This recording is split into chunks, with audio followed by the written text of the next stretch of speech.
Ladies and gentlemen, we now present a special performance of an iconic Swiss song, Laurent des Vaches, sung by a group of Swiss tenors who recently performed at Switzerland's most traditional festival, the Fête des Vignerons. The song dates back to the 16th century, and many consider it as an informal national anthem of Switzerland. This brief performance will be followed by the special address.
Mr. President, welcome back to this stage, here in the beautiful Swiss Alps, and we have arranged for you the best sunshine which we can offer.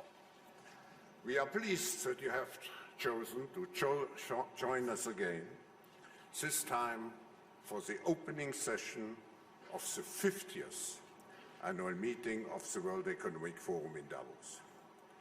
It is an honor to host you, Mr. President, on this very special occasion. And you have here in the room and in some overflow rooms, you have really the best of what the global business community can offer, in addition to over 300 representatives from governments.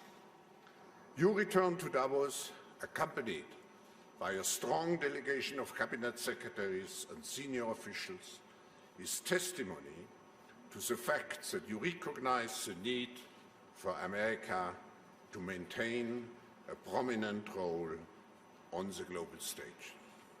In the past 3 years, the United States, by any metric, experienced a story of economic growth and dynamism. Stock market performance alone is one indication, as is the record low unemployment rate. Investors are showing deep confidence in the short and long-term potential of the US economy. Yet, Mr. President, with this good news, we all know there remain challenges ahead for the United States and for the rest of the world. We look forward to hearing your reflection as we gather here at this crucial time. Please, ladies and gentlemen, welcome Donald J. Trump, the 45th President of the United States.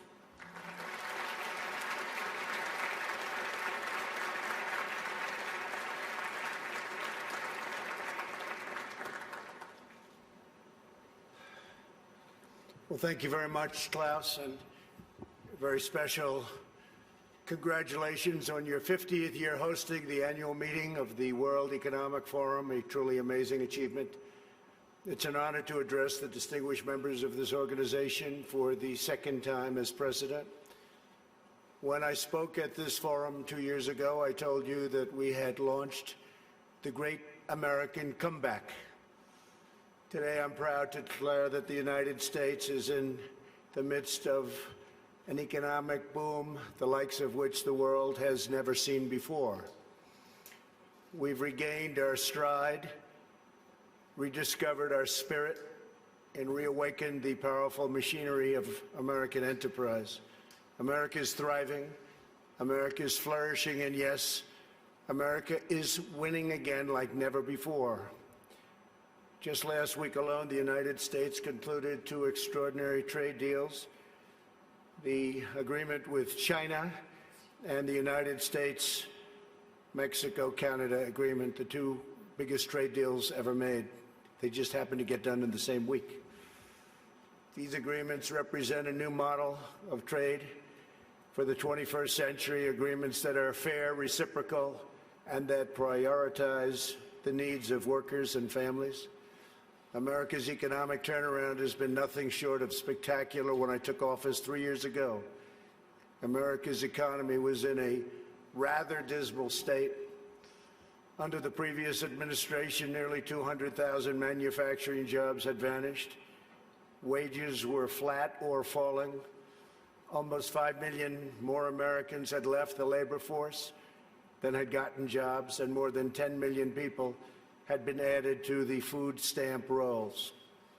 The experts predicted a decade of very, very slow growth, or maybe even negative growth, high unemployment and a dwindling workforce, and very much a shrinking middle class.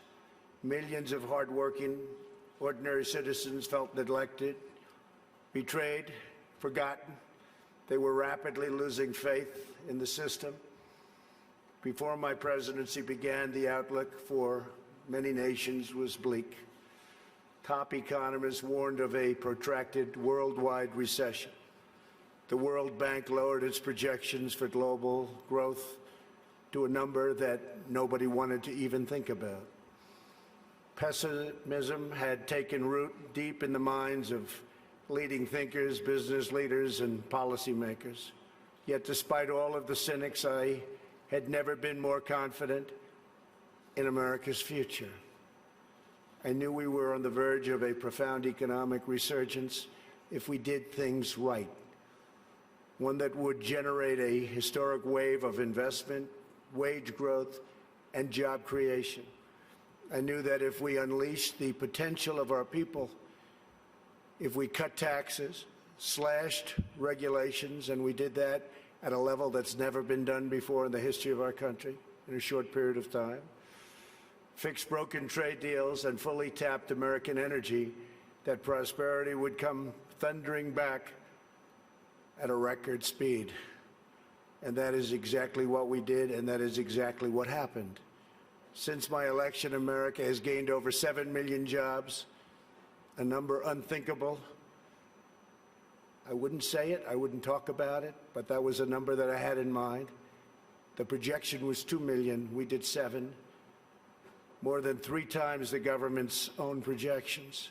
The unemployment rate is now less than 3.5%, and at 3.5%, that's a number that is the lowest in more than 50 years. The average unemployment rate from my administration is the lowest for any U.S. president in recorded history. We started off with a reasonably high rate. For the first time in decades, we are no longer simply concentrating wealth in the hands of a few. We're concentrating and creating the most inclusive economy ever to exist.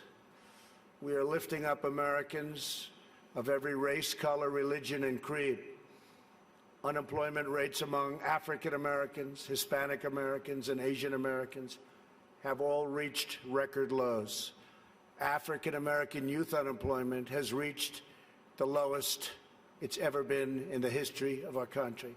African American poverty has plummeted to the lowest rate ever recorded. The unemployment rate for women reached the lowest level since 1953, and women now comprise a majority of the American workforce. That's for the first time. The unemployment rate for veterans has dropped to a record low. The unemployment rate for disabled Americans has reached an all-time record low. Workers without a high school diploma have achieved the lowest unemployment rate recorded in U.S. history. Wages are rising across the board, and those at the bottom of the income ladder are enjoying the percentage by far largest gains.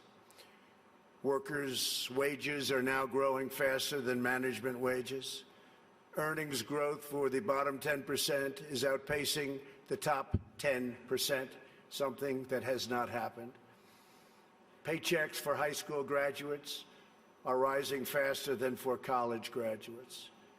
Young Americans just entering the workforce are also sharing in America's extraordinary prosperity. Since I took office, more than 2 million millennials have gotten jobs, and their wages have grown by nearly 5% annually, a number that was unthinkable. Nobody would have ever thought it was possible 3 years ago. A record number of Americans between the ages of 25 and 34 are now working. In the 8 years before I took office, over 300,000 working-age people left the workforce.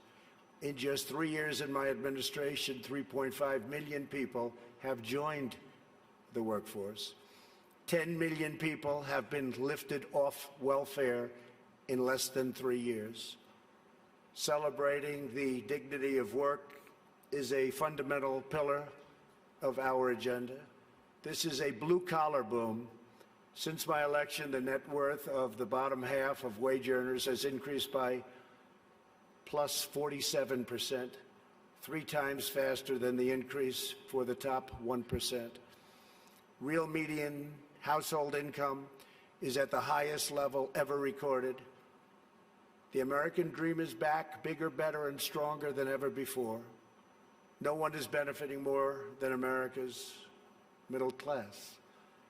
We have created 1.2 million manufacturing and construction jobs, a number also unthinkable.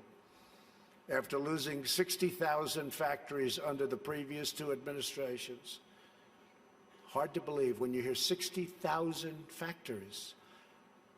America has now gained, in a very short period of time, 12,000 new factories under my administration, and the number is going up rapidly. We'll be beating the 60,000 number that we lost, except these will be bigger, newer, and the latest. Years of economic stagnation have given way to a roaring geyser of opportunity. U.S. stock markets have soared by more than 50% since my election, adding more than $19 trillion to household wealth and boosting 401ks, pensions, and college savings accounts for millions of hardworking families. And these great numbers are many things, and it's despite the fact that the Fed has raised rates too fast and lowered them too slowly. And even now, as the United States is by far the strongest economic power in the world, it's not even close. It was going to be close, but a lot of good things happened to us and some not so good things happened to certain other places. They're forced to compete, and we compete with nations that are getting negative rates, something very new, meaning they get paid to borrow money, something that I could get used to very quickly. Love that. Got to pay back your loan? Oh, how much am I getting? Nevertheless, we still have the best numbers that we've had in so many different areas. It's a conservative approach, and we have a tremendous upside potential when all of the trade deals and the massive deregulation starts kicking in, which will be during this year, especially toward the end of the year. Those trade deals are starting to kick in already. The regulations are kicking in right now. And I see such tremendous potential for the future. We have not even started because the numbers we're talking about are massive. The time for skepticism is over. People are flowing back into our country. Companies are coming back into our country. Many of you who I know are coming back in with your plants and your factories. Thank you very much. America's newfound prosperity is undeniable, unprecedented, and unmatched anywhere in the world. America achieved this stunning turnaround not by making minor changes to a handful of policies, but by adopting a whole new approach centered entirely on the well-being of the American worker. Every decision we make on taxes, trade, regulation, energy, immigration, education, and more is focused on improving the lives of everyday Americans. We are determined to create the highest standard of living that anyone can imagine. And right now, that's what we're doing for our workers, the highest in the world. And we're determined to ensure that the working and middle class reap the largest gains. A nation's highest duty is to its own citizens. Honoring this truth is the only way to build faith and confidence in the market system. Only when governments put their own citizens first will people be fully invested in their national futures. In the United States, we are building an economy that works for everyone, restoring the bonds of love and loyalty that unite citizens and powers nations. Today, I hold up the American model as an example to the world of a working system of free enterprise that will produce the most benefits for the most people in the 21st century and beyond. A pro-worker, pro-citizen, pro-family agenda demonstrates how a nation can thrive when its communities, its companies, its government, and its people work together for the good of the whole nation. As part of this new vision, we passed the largest package of tax cuts and reforms in American history. We doubled the child tax credit, benefiting 40 million American families, and lifting 650,000 single mothers and their 1 million children out of poverty, and out of poverty quickly. We passed the first ever tax credit for employers who provide paid paternal leave for employees earning $72,000 or less annually, and passed paid family leave for government employees as a model for the country. We made child care much more affordable and reduced or eliminated child care wait lists all across the nation. Our child care reforms are supporting working parents and ensuring their children have access to high-quality care and education, all of which they very much deserve. We lowered our business tax from the highest in the developed world down to one that's not only competitive, but one of the lower taxes. We created nearly 9,000 opportunity zones in distressed communities where capital gains on long-term investments are now taxed at zero, and tremendous wealth is pouring into areas that for 100 years saw nothing. The 35 million Americans who live in these areas have already seen their home values rise by more than $22 billion. My administration has also made historic investments in historically black colleges and universities. I saved HBCUs. We saved them. They were going out, and we saved them. We're removing roadblocks to success and rewarding businesses that invest in workers, families, and communities. We've also launched the most ambitious campaign in history to reduce job-killing regulations.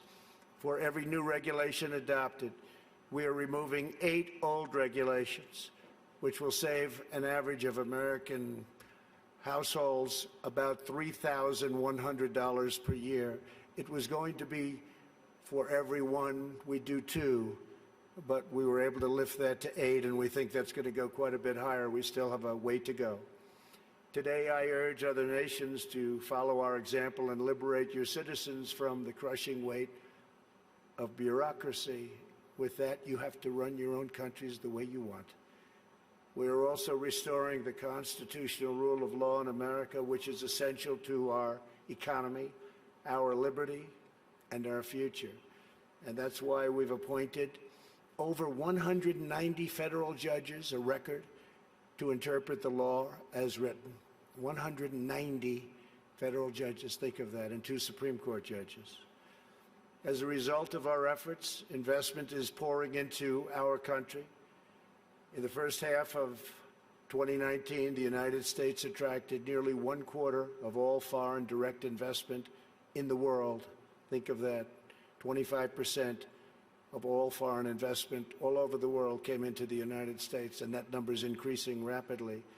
To every business looking for a place where they are free to invest, build, thrive, innovate, and succeed, there is no better place on earth than the United States. As a central part of our commitment to building an inclusive society, we established the National Council for the American Worker. We want every citizen, regardless of age or background, to have the cutting-edge skills to compete and succeed in tomorrow's workplace. This includes critical industries like artificial intelligence, quantum computing, and 5G. Under Ivanka's leadership, who's with us today, our pledge to America's workers has become a full-blown national movement with over 400 companies committing to provide new job and training opportunities to already very close to 15 million American students and workers. 15 million. America is making sweeping changes to place workers and their families at the center of our national agenda. Perhaps the most transformative change of all is on trade reform, where we're addressing chronic problems that have been ignored, tolerated, or enabled for decades. Our leaders did nothing about what happened to us on trade. Before I was elected, China's predatory practices were undermining trade for everyone, but no one did anything about it except allow it to keep getting worse and worse and worse. Under my leadership, America confronted the problem head-on. Under our new Phase 1 agreement, Phase 2 is starting negotiations very shortly. China has agreed to substantially do things that they would not have done, measures to protect intellectual property, stop forced technology transfers, remove trade barriers and agricultural goods and on agricultural goods where we were treated so badly, open its financial sector totally, that's done, and maintain a stable currency, all backed by very, very strong enforcement. Our relationship with China right now has probably never been better. We went through a very rough patch, but it's never, ever been better. My relationship with President Xi is an extraordinary one. He's for China, I'm for the U.S., but other than that, we love each other. Additionally, China will spend an additional $200 billion over 2 years on American services, agriculture and energy and manufactured goods. So we'll be taking in excess of $200 billion, could be closer to $300 billion when it finishes. But these achievements would not have been possible without the implementation of tariffs, which we had to use, and we're using them on others too. And that is why most of our tariffs on China will remain in place during the Phase 2 negotiations. For the most part, the tariffs have been left, and we're being paid billions and billions of dollars a year as a country. As I mentioned earlier, we ended the NAFTA disaster, one of the worst trade deals ever made, not even close, and replaced it with the incredible new trade deal, the USMCA, that's Mexico and Canada. In the nearly 25 years after NAFTA, the United States lost 1 in 4 manufacturing jobs, including nearly 1 in 4 vehicle manufacturing jobs. It was an incentive to leave the country. The NAFTA agreement exemplified the decades-long failures of the international trading system. The agreement shifted wealth to the hands of a few, promoted massive outsourcing, drove down wages, and shuttered plants and factories by the thousands. The plants would leave our country, make the product, sell it into our country. We ended up with no jobs and no taxes. Would buy other countries' product. That doesn't happen anymore. This is the wreckage that I was elected to clean up. It's probably the reason I ran for president more than any other thing, because I couldn't understand why we were losing all of these jobs to other countries at such a rapid rate. And it got worse and worse, and I think it's probably the primary reason that I ran, but there are other reasons also. And to replace with a new system that puts workers before the special interests, and the special interests will do just fine, but the workers come first. Our brand new USMCA is the result of the broadest coalition ever assembled for a trade agreement. Manufacturing, agriculture, and labor all strongly endorsed the deal. And as you know, it just passed in Congress overwhelmingly. It shows how to solve the 21st century challenge we all face, protecting intellectual property, expanding digital trade, reshoring lost jobs, and ensuring rising wages and living standards. The United States has also concluded a great new trade deal with Japan, approximately $40 billion, and completely renegotiated our deal with South Korea. We're also negotiating many other transactions with many other countries. And we look forward to negotiating a tremendous new deal with the United Kingdom. Have a wonderful new Prime Minister and wants very much to make a deal, as they say. To protect our security and our economy, we are also boldly embracing American energy independence. The United States is now by far the #1 producer of oil and natural gas anywhere in the world, by far. It's not even close. While many European countries struggle with crippling energy costs, the American energy revolution is saving American families $2,500 every year in lowering electric bills and numbers that people said couldn't happen. And also, very importantly, prices at the pump. We've been so successful that the United States no longer needs to import energy from hostile nations. With an abundance of American natural gas now available our European allies no longer have to be vulnerable to unfriendly energy suppliers either. We urge our friends in Europe to use America's vast supply and achieve true energy security. With U.S. companies and researchers leading the way, we are on the threshold of virtually unlimited reserves of energy, including from traditional fuels, LNG, clean coal, next-generation nuclear power, and gas hydrate technologies. At the same time, I'm proud to report the United States is among the cleanest air and drinking water on Earth, and we're going to keep it that way. And we just came out with a report that at this moment, it's the cleanest it's been in the last 40 years. We're committed to conserving the majesty of God's creation and the natural beauty of our world. Today, I'm pleased to announce the United States will join 1 Trillion Trees initiative being launched here at the World Economic Forum. 1 trillion trees. And in doing so, we will continue to show strong leadership in restoring, growing, and better managing our trees and our forests. This is not a time for pessimism. This is a time for optimism. Fear and doubt is not a good thought process, because this is a time for tremendous hope and joy and optimism and action. But to embrace the possibilities of tomorrow, we must reject the perennial prophets of doom and their predictions of the apocalypse. They are the heirs of yesterday's foolish fortune tellers, and I have them, and you have them, and we all have them. And they want to see us do badly, but we don't let that happen. They predicted an overpopulation crisis in the 1960s, mass starvation in the 70s, and an end of oil in the 1990s. These alarmists always demand the same thing: absolute power to dominate, transform, and control every aspect of our lives. We will never let radical socialists destroy our economy, wreck our country, or eradicate our liberty.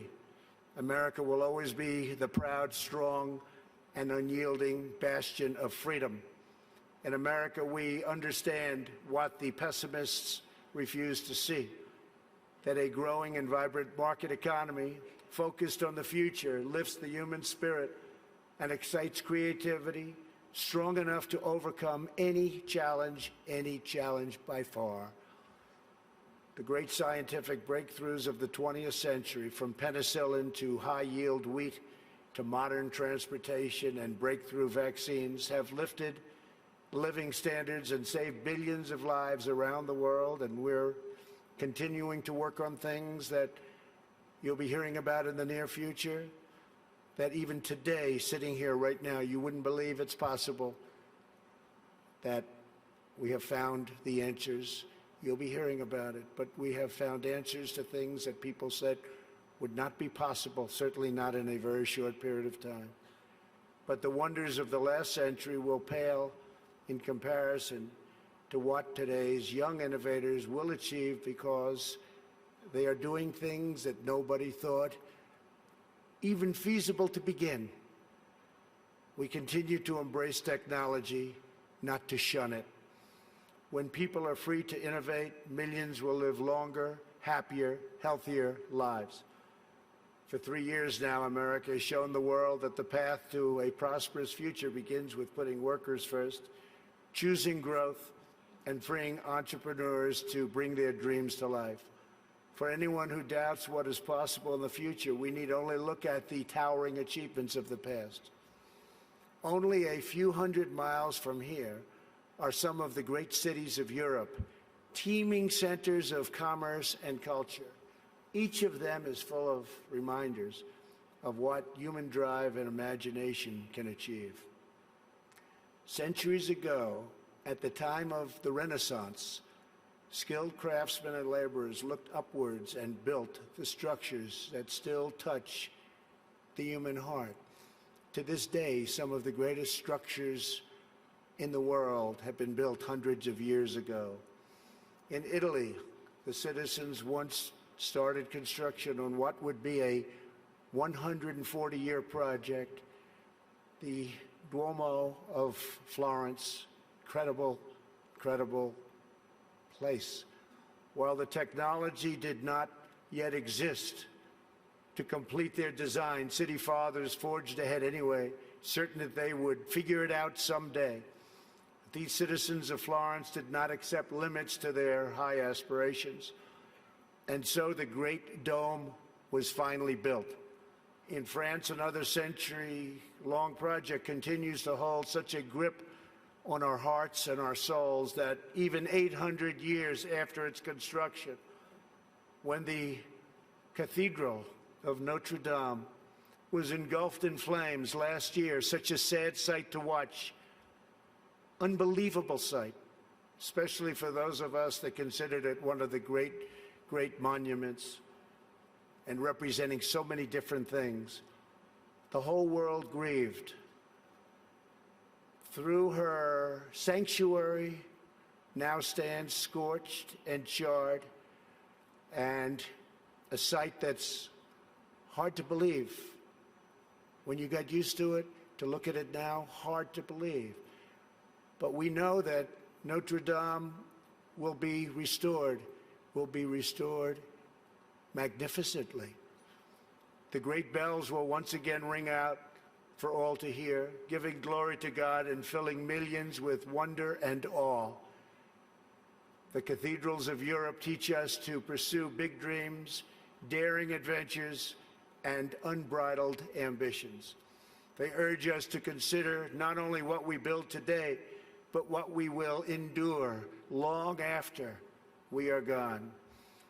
They testify to the power of ordinary people to realize extraordinary achievements when united by a grand and noble purpose.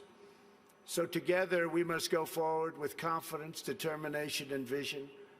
We must not be timid or meek or fearful, but instead we must boldly seize the day and embrace the moment. We have so many great leaders in this room, not only business leaders, but leaders of nations. And some are doing such a fantastic job. We work together very closely. We will draw strength from the glories of the past, and we will make greatness our common mission for the future. Together we will make our nations stronger, our countries safer, our culture richer, our people freer, and the world more beautiful than ever before. Above all else, we will forever be loyal to our workers, our citizens, and our families, the men and women who are the backbone of our economies, the heart of our communities, and the soul of our countries.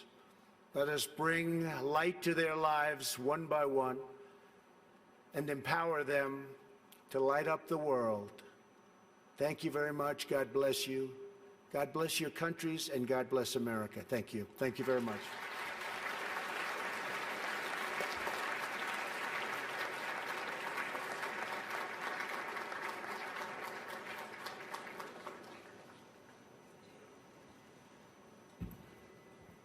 Mr. President, thank you for your speech and congratulations for what you have achieved for your economy, but also for your society. We discuss here very intensively the question of inclusiveness, but all your politics certainly are aiming to create better inclusiveness for the American people.